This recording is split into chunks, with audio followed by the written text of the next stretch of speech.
ये तस्वीरें आ रही हैं, चंद्रबाबू नायडू की मुलाकात हुई है, इससे भी एनडीए की ताकत बढ़ सकती है। आंध्र प्रदेश के पूर्व सीएम है, टीडीपी के सर्वोसर्वा इन्हें कह लीजिए चंद्रबाबू नायडू, पहले भी एनडीए का हिस्सा रह चुके हैं और अगर वो भी यहां पर आते हैं तो एक बार फिर से एनडीए का गुनबा बढ़ता हुआ दिख रहा है।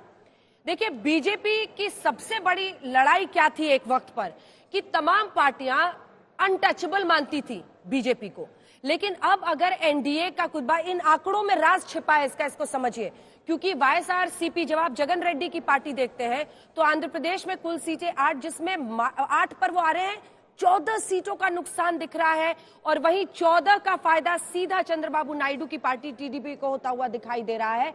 लंबे वक्त से अभी वो एक तरह से पॉलिटिकल आप कह ले उनको परछाई में वो चले गए हैं। जगन रेड्डी का वहां पर जबरदस्त अभी आप कह सकते हैं सूरज उगा हुआ है, लेकिन अगर चंद्रबाबू नायडू ऐसा कुछ करते हैं और शायद इसी बात में राज छिपा हुआ है कि एनडीए ये एक सिम्बायोटिक रिलेशनशिप जिसको अंग्रेजी में कहते हैं संजय जी, फायदा दोनों को, क्योंकि प्रधानमंत्री नरेंद्र मोदी, हमने देखा है जिन राज्यों को बीजेपी ने कांग्रेस को अन्य पार्टियों को पूरी तरह से गवा दिया, उसमें भी जब लोकसभा चुनाव आते हैं तो सारी की सारी सीटें बीजेपी को मिल जाती है। आप देखिए ना, मतलब हिमाचल प्रदेश, उत्तराखंड, जहां पर बहुत एंटी बीजेपी वेव भी हमने स्टेट इलेक्शंस में देखा, वो सारी सीटें पीएम मोदी के नाम पे देती है। इसी वजह से इन तमाम क्षेत्रीय दलों को सूट करता है कि लोकसभा में यहां पर हाथ मिला ले। इसके बाद अतुल साहब फौरन आपके पास भी आ रही हूं इसका जवाब लेने। संजय जी। हाँ, बिल्कुल। आपने देखिए, जिन राज्यों में सीधा सीधा बीजेपी और कांग्रेस का मुकाबला है, वहां आप देखें चुनावी मुकाबला बीजेपी के लिए बहुत आसान है। कांग्रेस लगातार हार रही है, लेकिन बीजेपी को मुकाबला कहां करना पड़ रहा है? मुकाबला बीजेपी को कहां से मिलता है? उन राज्यों में मिल रहा है जो कुछ भी मुकाबला है, कहीं पे चुनौती ज्यादा है, कहीं पे चुनौती कम है। उन राज्यों में जहां एक रीजनल पार्टी स्ट्रांग है, तो अगर आंध्रा की बात हो रही है तो आंध्रा में दोनों रीजनल पार्टियां स्ट्रांग है और बीजेपी के लिए इनरोड बनाना अकेले दम पर मुश्किल हो रहा है। इसी वजह से जो आप तस्वीरें दिखा रही थी और सर्वे ये बता रहा है कि टीडीपी ऐसे भी स्ट्रांग दिख रही है, इसके बावजूद वो बीजेपी से शायद करीबियां बढ़ा रही है, जिससे कि लोकसभा के चुनाव में वो इसका फायदा उठा सके। और ये एक यूनिक स्टेट हो जाएगा। नंबर फिर से दिखाइएगा।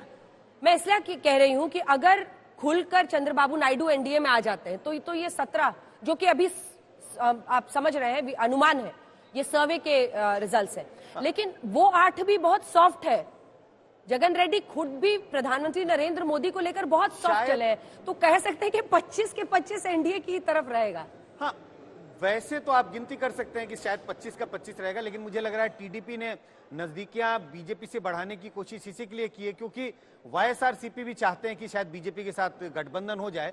तो पहल कौन करता है, इस वजह से टीडीपी कोशिश कर रही है कि पहल खुद करें और एक फॉर्मल अलायंस बीजेपी के साथ बना ले, क्योंकि बहुत बड़ा फायदा लोकसभा में टीडीपी को नहीं होगा, लेकिन कुछ न कुछ जरूर फायदा होगा, क्योंकि बीजेपी का जो कुछ भी वोट है वो और टीडीपी अगर दोनों मिल जाते हैं तो एक बड़ा फायदा लोकसभा में दिखाई पड़ेगा। ठीक है अतुल जी, अब आपके पास आते हुए बड़े, उसके बाद से आनंद जी फौरन आऊंगे।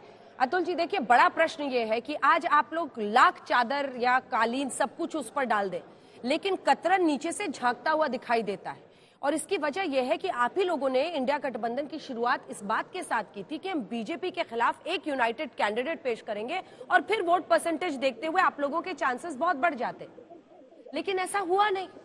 बिछड़े सभी बारी बारी। नरेंद्र मोदी के नाम पर एनडीए का कुनबा बढ़ता चला जा रहा है, आप सिमटते चले जा रहे हैं। ममता जी आंखें तरेर रही हैं, भगवंत मान कह रहे नहीं देंगे 13 में से, नीतीश बाबू निकल लिए, जयंत चौधरी इधर निकल लिए, चंद्रबाबू नायडू हालांकि वहां पर आपका नहीं है, लेकिन ये एनडीए का कुनबा मजबूत हो रहा है। जो आप लोगों ने बहुत बड़े बड़े मंच पर तस्वीरें खिंचवाई वो सब बेकार हो गया। नहीं अंजना जी, खेल तो अभी बहुत बाकी है और आपके ध्यान में आएगा कि एक के सामने एक ही कैंडिडेट होगा, और जैसे कैंडिडेट डिक्लेयर होगा और मैनिफेस्टो इंडिया का जब आएगा तो स्थितियां जो है वो काफी बदलती हुई दिखाई देगी, क्योंकि जितना भी सर्वे आ रहा है और सर्वे में जो भी क्वेश्चन आप रख रहे हैं, जहां तक मैं देख रहा हूं अभी 6 बजे से, ये बात तो तय है कि बीजेपी से नाराजगी है। अब ये टीडीपी भी और वाईएसआरसीपी भी जाएगी, दोनों एक साथ जाएंगे, ये कहना, ये पॉलिटिकल कितनी समझदारी की बात है ये आप तय करें और देखने वाले दर्शक तय करें, क्योंकि जो लोग विधानसभा में एक दूसरे के खिलाफ सामने खड़े होंगे वो एक साथ खड़े हो जाएंगे ऐसा मुझे लगता नहीं। और अभी शर्मिला जी की पारी तो वहां पर अभी शुरू हुई है, तो उसका कितना असर होता है वो भी देखना पड़ेगा, शायद इस सर्वे में वो आया न हो। लेकिन एक बात तय है कि सामने बहनी है जगन रेड्डी जी की, एक कैंडिडेट, शर्मिला जी तो बहनी है ना जगन जी की, जिनको आप लोगों ने बनाया। हम तो यही कह रहे हैं ना, बहन है तो क्या हुआ, वो तो अभी कांग्रेस की नेता है वहां पर, वो अपना काम कर रही है, अभी तो शुरुआत हुई है। तो मैं जो वेस्ट बंगाल और पंजाब का जो खेल है वो आएगा ध्यान में धीरे धीरे, अभी मजे कर लेने दो बीजेपी को। तो एक महत्वपूर्ण बात मैं यहाँ बताना चाहता हूँ कि एक के सामने एक कैंडिडेट होगा, और जिन्हें लगता है कि इंडिया गठबंधन टूट गया है, एक दो लोग जाने से कुछ वैसा असर हुआ नहीं है, लेकिन मुद्दा वही है, जातिगत जनगणना में जितना कंफ्यूजन इन्होंने कर रखा है बीजेपी ने, कभी हाँ कभी ना का, वो अभी जो नीतीश जी की जो भूमिका रही है वो भूमिका एग्जैक्टली उसके अपोजिट बीजेपी की भूमिका है, तो भूमिका भी नहीं जा रही साथ में, और नीतीश जी की खुद की क्रेडिबिलिटी भी नहीं है।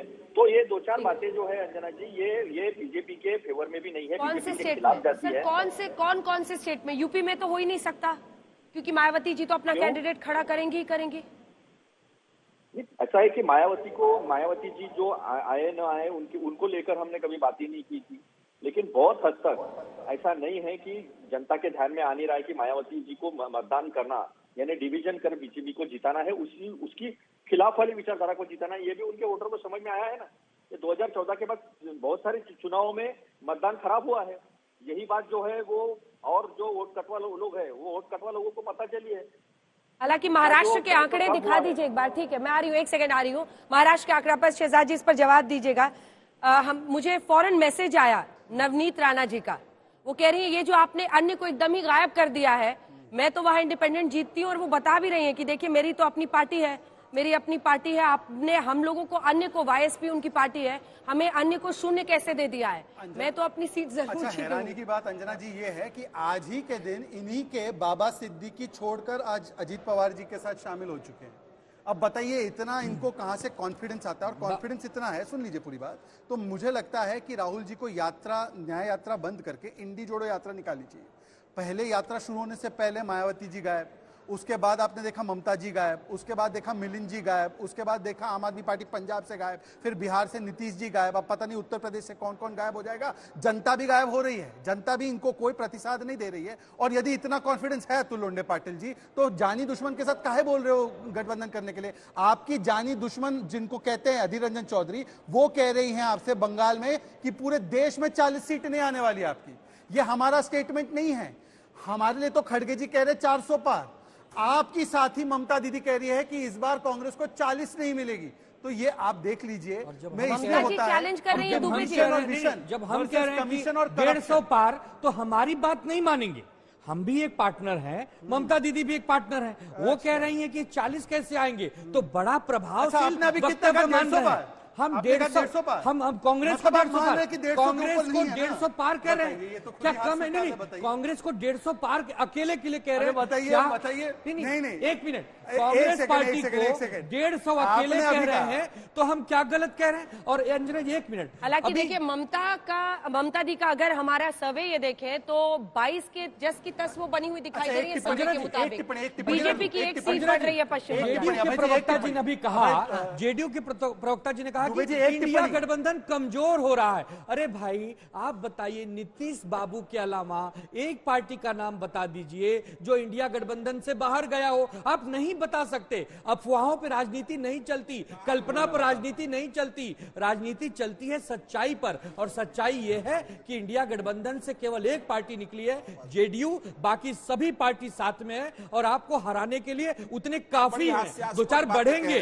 घटेंगे नहीं। वंचित के आने से तो और मजबूत हम महाराष्ट्र में हुए, जिसका आंकड़ा पंजाब में आम आदमी पार्टी क्या कर रही है दुबे जी?